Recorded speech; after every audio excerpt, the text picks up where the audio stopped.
¿Cómo se produce el milagro Brasil? A ver, que Brasil comienza a ser un jugador importante en el comercio internacional y en la política de las decisiones en el más alto nivel. Bueno, la razón fundamental es porque Brasil cambió, sobre todo en los últimos 8 años, en el momento en que el mundo cambiaba. El año pasado, la economía brasileña creció 7.5%. Lo que esto significa es que, medido en capacidad de compra doméstica, el Producto Bruto brasileño en diciembre del año 2010 ascendió a 2.2 billones o trillones de dólares en el sentido norteamericano del término. Lo que esto significa es que el Producto Bruto brasileño hoy es mayor que el de la India. Lo que esto implica es que un país que tiene 194 millones de habitantes tiene al mismo tiempo un Producto Bruto que es superior al de un país de 1.100 millones de habitantes como la India. Además, una constante de la política brasileña de inserción en el sistema mundial ha sido acelerar la integración con el sistema mundial y otorgarle prioridad estratégica a la inversión extranjera directa de las empresas transnacionales. El resultado es que el año pasado Brasil atrajo 55.000 millones de dólares de inversión extranjera directa. Todas las grandes empresas transnacionales, incluyendo las chinas, están invirtiendo, realizando inversiones de envergadura en Brasil. Apuestan a que lo que ha sucedido en los últimos 8 años, con una tasa de crecimiento promedio del 5%, con un aumento de la inclusión social que implica la incorporación de los sectores que se encontraban hasta ese momento, en los últimos 8 años, bajo los niveles de pobreza estimados por el Banco Mundial, ahora constituyen esta nueva clase media brasileña de unos 29-30 millones de habitantes que tienen capacidad de consumo, capacidad de inversión, capacidad de educación propias de las clases medias más emprendedoras y más decididas a conseguir un mejor futuro para ellos y sus hijos. O sea, usted le diría a la gente, para que lo entienda, el milagro de Brasil es educación, mejor distribución de los ingresos, y continuidad, geopolítica, y continuidad, seguridad jurídica, inversiones. Son los secretos. Así es, en el momento en que el mundo cambiaba. Claro.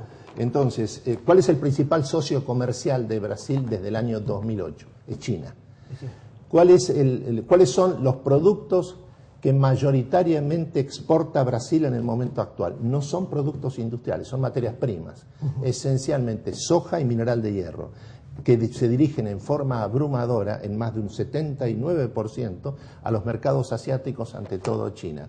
Lo que sucede con Brasil ocurre con Uruguay, con Chile, con Perú, con Colombia y también con la Argentina, en el sentido de que China es para la Argentina, considerado China como país individual, el principal destino de las exportaciones agroalimentarias argentinas. Y lo que sucede en la relación entre Brasil y la Argentina es que el sector industrial de la Argentina que exporta, que es la industria automotriz, el año pasado produjo 700.000 unidades, 700.000 automotores, 350.000 fueron vendidas a Brasil. La Argentina tiene las líneas de su inserción internacional extremadamente claras y es una inserción de tipo profundamente nítida. Es, por un lado, la inserción con los países asiáticos, encabezados por China, también la India, y por el otro con Brasil. Estaba viendo los índices de la India, no hay que perderlo de vista. A ver, mejor educación, crece la productividad, la inversión, entonces el Producto Bruto Interno, o sea, que es una explosión de crecimiento, ¿no? Similar al de China. Así es, pero con una diferencia fundamental, que es el proceso de reformas en China, que lo ha transformado en 30 años, la ha transformado en la segunda economía del mundo, en la primera potencia comercial, estuvo precedida y encabezada por las reformas en el campo. Lo que hubo fue un vuelco de la estructura agraria y del mercado interno a la producción capitalista. Esto todavía no ha ocurrido en la India.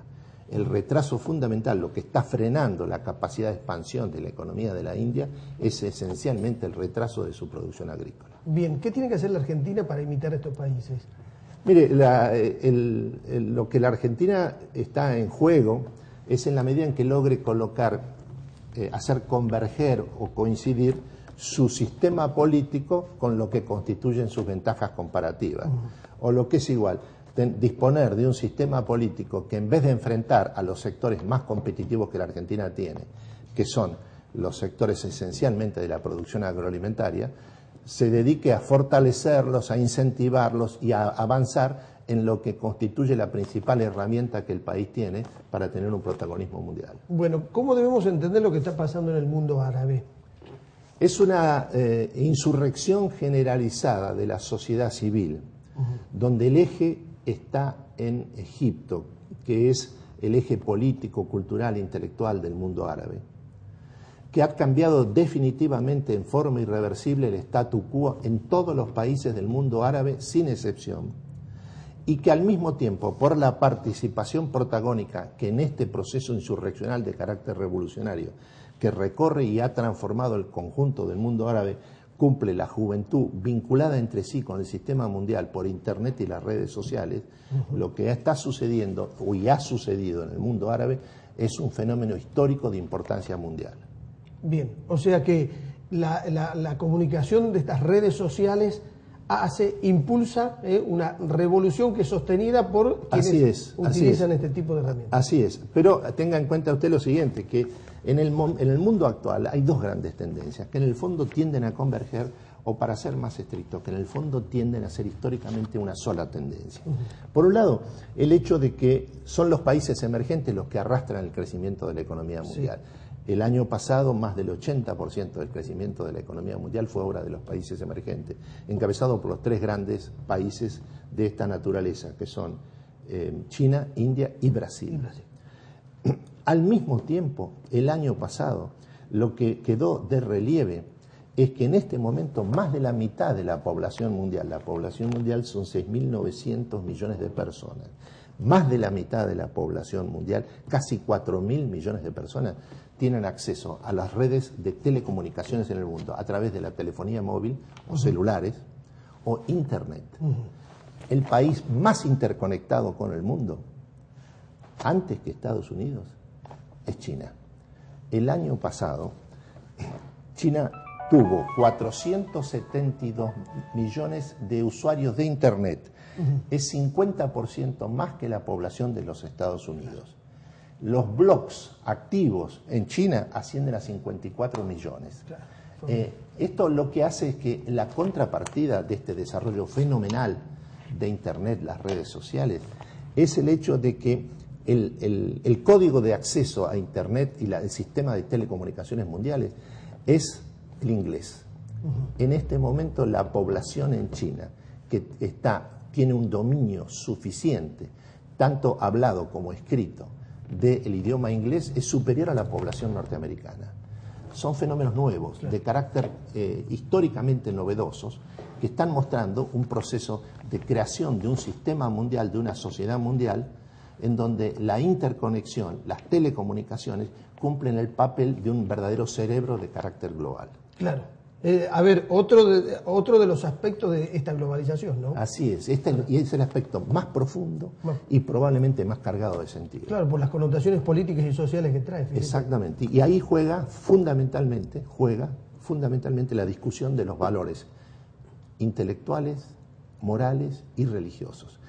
Esto es muy notable, el hecho de que esto implique al mismo tiempo una creciente relevancia de los diálogos y de la discusión de los valores religiosos y morales en el mundo, porque lo que está atrás de esto es la emergencia de una sociedad mundial donde lo que está en discusión no es si va a haber o no una sociedad mundial que ya existe, sino cuáles son los valores sobre los que se funda esta nueva civilización de alcance mundial fundada por la técnica. Que va a tener un requisito enorme en cuanto al aspecto de la apertura del diálogo entre las distintas religiones que se puedan entender. Exactamente. ¿No? Sobre todo el ecumenismo. Sobre todo el diálogo entre el cristianismo y la religión islámica. En donde el papel... Un diálogo cargado de desafíos, por supuesto. Es un diálogo cargado de desafíos, pero es el diálogo central de la época, porque lo que surge en el mundo es una sociedad mundial, y lo que está en discusión ya no es la emergencia de esa sociedad mundial, que es un hecho. Claro, es irreversible, dice usted. Lo que está en discusión es cuáles son los fundamentos, cuál es el sentido, cuál es la base que hace posible una convivencia de estas características. ¿Por qué cuando...? El cristianismo ahí juega un papel fundamental. Fundamental. La evolución que ha tenido el cristianismo en los 40 últimos años es sorprendente. Absolutamente. ¿No es cierto? Y la técnica y la globalización son ideas científica de gran valor, pero sin el contenido del fundamentalismo, de la fundamentación que le da la Iglesia Católica. Claro. Entonces hoy tenemos un mundo global, ¿no es cierto?, que a partir de esa acción del cristianismo y del diálogo interreligioso, tiene fundamentación, tiene valores, tiene ética, tiene pautas morales, ¿no es cierto? Entonces, vamos... De carácter personal. De carácter personal, y vamos, claro. Es un diálogo personal. Facebook no es más el diálogo interpersonal donde del otro lado hay un ser anónimo.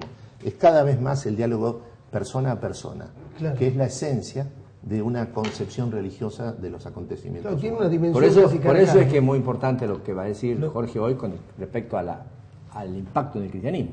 Claro. ¿No es cierto? Cómo eso mejora esta idea que ya viene liderando, digamos, de alguna manera en el diálogo interreligioso, porque no solamente con el islamismo, el cristianismo.